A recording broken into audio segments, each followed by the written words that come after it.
El lado oscuro de Japón, la generación perdida. Japón, una nación que deslumbra al mundo con su avanzada tecnología, cultura rica y una economía robusta. Sin embargo, hoy vamos a explorar el lado oscuro de esta nación aparentemente perfecta. Bienvenidos a El lado oscuro de Japón, la generación perdida. En los años 80, Japón se alzaba como la potencia económica emergente que amenazaba con superar a Estados Unidos y dominar el panorama global. Una percepción que evoca paralelismos con la China contemporánea. La ansiedad en Estados Unidos era palpable, con una narrativa que plantea un Pearl Harbor económico, alimentada por películas como Duro de Matar, Sol Naciente y Blade Runner, todas ellas sugiriendo el dominio de las corporaciones japonesas sobre América y el mundo. Este fenómeno no surgió de la nada, estaba arraigado en el milagro japonés, 3 décadas de crecimiento económico sin precedentes, impulsado por un sistema económico único que se percibía como superior al modelo occidental. Este sistema se basaba en la cooperación entre los keiretsu, alianzas de las principales corporaciones japonesas que a través de la posesión cruzada de acciones trabajaban en conjunto para respaldarse mutuamente. Este entramado recibió un respaldo desigual del gobierno japonés, en forma de enormes préstamos otorgados por el Banco Nacional Estatal de Japón. Esta colaboración entre el sector corporativo y el gobierno concedía un acceso ilimitado a fondos para financiar expansiones en el extranjero, al tiempo que limitaba el acceso de empresas extranjeras al mercado japonés. Este sistema, aunque funcional, carecía de equidad y transparencia. El mercado de valores japonés ascendía, los productos nipones conquistaban nuevos mercados, y la promesa de seguridad laboral de por vida a través de empleos sólidos en grandes corporaciones se extendía entre la población. Hasta 1991, Japón se erguía como una fuerza imparable, experimentando un crecimiento económico extraordinario que lo llevó a convertirse en la segunda economía más grande tras Estados Unidos. Sin embargo, este auge se vio empañado por un giro inesperado que desencadenó una crisis devastadora. Durante 3 décadas consecutivas, el país disfrutó de un auge económico sin precedentes. El valor de la vivienda y las acciones en bolsa se disparaban a medida que la economía crecía a un ritmo frenético. Sin embargo, a finales de la década de 1980, este crecimiento alcanzó una etapa de exceso, transformándose en una manía especulativa. La creencia generalizada sostenía que este auge era interminable. Cuanta más inversión, mayores ganancias. Mientras tanto, el Banco Nacional de Japón continuaba imprimiendo dinero y concediendo préstamos a prácticamente cualquier solicitante, sin importar el propósito o la solvencia de los prestatarios. Este exceso desembocó en un desastre cuando, de repente, la burbuja económica estalló. A lo largo de la década de los 90, el mercado de valores se desplomó en un 43% y los precios de la vivienda se desplomaron, dejando a la población con muchos menos recursos para gastar y a las empresas sin inversiones dispuestas. El estallido de la burbuja económica no solo impactó en el poder adquisitivo de la gente común, sino que reveló grietas profundas en el sistema japonés. La corrupción, desde los entresijos de los negocios hasta el gobierno, salió a luz. Se destaparon prácticas como la manipulación de acciones, fraude y sobornos, minando la confianza en las instituciones. Además, el flujo constante de préstamos había generado un fenómeno de empresas zombies, negocios que de haber seguido las reglas del mercado habrían colapsado años atrás, pero que se mantenían a flote gracias al suministro ilimitado de dinero barato del Estado. En una década, Japón pasó de ser aclamado como el tigre económico a ser conocido como el hombre enfermo de Asia. Este cambio de título reflejaba una transformación radical a la percepción global sobre la economía japonesa. Lo que una vez fue un modelo de crecimiento y eficiencia se convirtió en un símbolo de colapso y debilidad económica. La recesión económica en Japón no fue simplemente una fluctuación común en la economía, sino un evento que dejó cicatrices profundas en toda generación. A diferencia de otras naciones, la recesión en Japón tuvo impactos devastadores que resonaron a lo largo del tiempo, afectando a millones que nunca lograron recuperarse. Para comprender por qué esta recesión tuvo tal impacto, es esencial sumergirse en la cultura laboral y de contratación japonesa, única en su intensidad y marcadas diferencias con otros mercados laborales en el mundo. La carrera corporativa en Japón se inicia con un ritual de búsqueda de empleo característico, al que se someten los recién graduados universitarios. En muchos casos, las grandes empresas, incluyendo los poderosos keiretsu, contrataban exclusivamente a estos recién graduados, admitiendo un gran número de personas al año en una sola ronda de contratación. Este proceso va acompañado de una política conocida como choza, que prepara a los empleados para ascender en la jerarquía corporativa. Estas prácticas, estandarizadas en la década de 1990, persisten hasta hoy, brindando estabilidad pero generando a su vez un mercado laboral altamente rígido. En este sistema, Obtener un buen empleo se reduce a una oportunidad única después de la universidad, y permanecer en la misma empresa durante toda la vida laboral es la norma. Sin embargo, aquellos que no logran acceder a este sistema se quedan al margen, con la mayoría de las empresas cerrándoles la puerta de manera permanente. Cuando estalló la burbuja económica y finalizó el auge, este ritual se resquebrajó. Durante la fase de crecimiento no era tan complicado asegurarse al menos algún trabajo corporativo, pero tras la década de 1990 la mayoría de las empresas congelaron completamente sus contrataciones, manteniendo a sus empleados existentes sin la incorporación de nuevos talentos durante casi toda la crisis. A medida que el nuevo milenio avanzaba, las empresas reanudaron gradualmente sus contrataciones, pero encontrar empleo se convirtió en una tarea mucho más difícil que antes. Este cambio dejó a muchos jóvenes fuera del sistema laboral establecido, creando una generación que luchaba por ingresar a un mercado laboral ahora mucho más competitivo y limitado en oportunidades. En la década de 1990, aquellos que se graduaron comprendieron que ya no eran recién graduados, enfrentando una dura realidad. Las empresas no los contrataban, ya que estaban focalizadas en admitir únicamente a aquellos que acababan de culminar sus estudios. Esta situación sumió a una generación completa, compuesta por millones de personas, en las grietas del sistema laboral japonés. Estos individuos, cuyo error fue haber nacido en un momento desafortunado, vieron cómo se les cerraban las puertas de empleo, quedando destinados a empleos temporales y mal remunerados. Se les identificó como la generación perdida, una etiqueta que se mantuvo y se amplió con el tiempo. La denominada era del hielo en el empleo se cernió sobre ellos, marcando un periodo en el que millones de jóvenes japoneses se encontraron luchando por encontrar un lugar estable en el mercado laboral. Esta situación no solo afectó su bienestar individual, sino que también proyectó una sombra oscura sobre el futuro de Japón. La crisis impactó profundamente en la sociedad japonesa en su conjunto.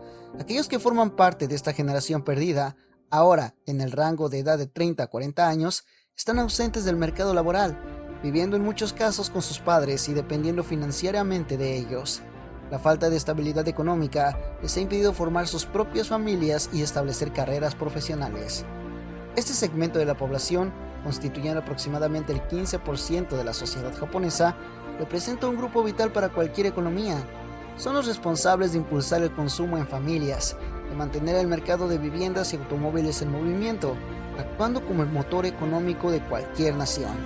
Sin embargo, en Japón, este grupo no ha podido cumplir con estas funciones, dejando un vacío en la economía y las perspectivas futuras del país. El problema va más allá de lo económico. La generación perdida ha desencadenado preocupaciones sociales y demográficas significativas. La incapacidad para establecer familias y carreras estables tiene un impacto profundo en la dinámica social y la dependencia prolongada de los padres, que socava las bases de la independencia y la autonomía en una sociedad. Actualmente, Japón se enfrenta a un fenómeno alarmante conocido como el superenvejecimiento, que marca un desafío demográfico sin precedentes. El país tiene la proporción más alta de personas mayores, casi el 30% de su población, y está envejeciendo a un ritmo más acelerado que cualquier otra nación. Este panorama demográfico es en parte resultado de la decisión de millones de miembros de la generación perdida de no formar familias. Para el año 2050, la relación entre personas mayores y personas en edad laboral será de 1.3 a 1, lo que indica que habrá casi la misma cantidad de personas mayores de 65 años que personas en la franja de 15 a 64 años. En un contexto global, los ancianos suelen depender de los impuestos pagados por personas en edad productiva. Sin embargo, en Japón, esta dinámica pronto dejará de ser sostenible. Además del desafío demográfico, la generación perdida ha generado otro problema social de gran envergadura que impacta profundamente en la supervivencia de la sociedad japonesa. Este fenómeno se refiere a los hikikomori, jóvenes y adultos japoneses, que optan por aislarse completamente de la sociedad, llevando una vida de completa reclusión, sin mantener contacto social alguno y dependiendo financieramente de sus padres. Inicialmente esta tendencia fue impulsada por miembros originales de la generación perdida, hombres de alrededor de 40 años que no pudieron cumplir con las expectativas de la sociedad japonesa, conseguir empleo, avanzar en sus carreras, formar familias y mantenerse por sí mismos. Decidieron renunciar por completo a la vida social como resultado de esa presión. Con el tiempo esta tendencia se ha extendido a generaciones más jóvenes. A pesar de tener oportunidades para integrarse al mercado laboral, muchos jóvenes se encuentran en el ambiente laboral extremadamente estresante y competitivo. Esta situación ha llevado a casi 1 millón de personas a vivir como hikikomori en Japón, un fenómeno social que se convierte rápidamente en un problema con repercusiones que afectan a toda la sociedad. El gobierno japonés es consciente de los impactos negativos que esta generación perdida y el creciente número de hikikomori tienen en la sociedad y la economía del país. La existencia de este grupo marginado está generando un efecto de dominó que impacta no solo en el bienestar individual de estas personas, sino en la estabilidad social y económica de todo Japón en su totalidad. El gobierno japonés ha expresado su voluntad de ayudar a la generación perdida a reintegrarse en la sociedad y recuperarse, pero hasta ahora los resultados han sido limitados. La complejidad radica en la combinación de una economía japonesa en dificultades con una cultura laboral extremadamente rígida. La realidad es que muchos jóvenes se ven obligados a trabajar jornadas largas, algunos incluso alcanzando las 19 horas diarias, debido a una estructura laboral que demanda horas extenuantes y adhiere a una jerarquía estricta. Este esquema laboral, donde las empresas aún siguen el modelo de empleo vitalicio, contratando únicamente una vez al año y promoviendo únicamente a empleados internos, limita las oportunidades para tomar descansos o reiniciar la búsqueda laboral, atrapando a millones en un ciclo que parece no tener salida. A medida que más jóvenes se enfrentan a la imposibilidad de tener éxito en este sistema laboral impecable, optan por retirarse y aislarse de la sociedad, contribuyendo al creciente número de individuos que se suman a la generación perdida. Además de los desafíos económicos y sociales que enfrenta Japón en la actualidad, el país lidia con la persistencia de una de las organizaciones criminales más infames y temidas a nivel mundial, la Yakuza. Esta organización delictiva, con raíces que se remontan a la era samurái en el siglo XVII, está compuesta por familias y clanes que operan bajo los propios códigos de conducta y severas sanciones. Inicialmente conformada por individuos llamados Bakuto, quienes se dedicaban a juegos de azar y vivían al margen de la ley. Estos grupos se organizaron en Ninkyo Dantai, manteniendo un código de honor similar al de los samuráis.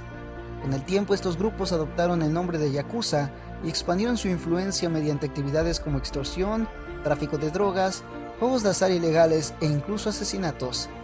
Si bien la Yakuza ha perdido gran parte de su poder e influencia debido a presiones gubernamentales, legislaciones más estrictas y la modernización de la sociedad japonesa, aún mantiene cierta presencia en áreas más tradicionales.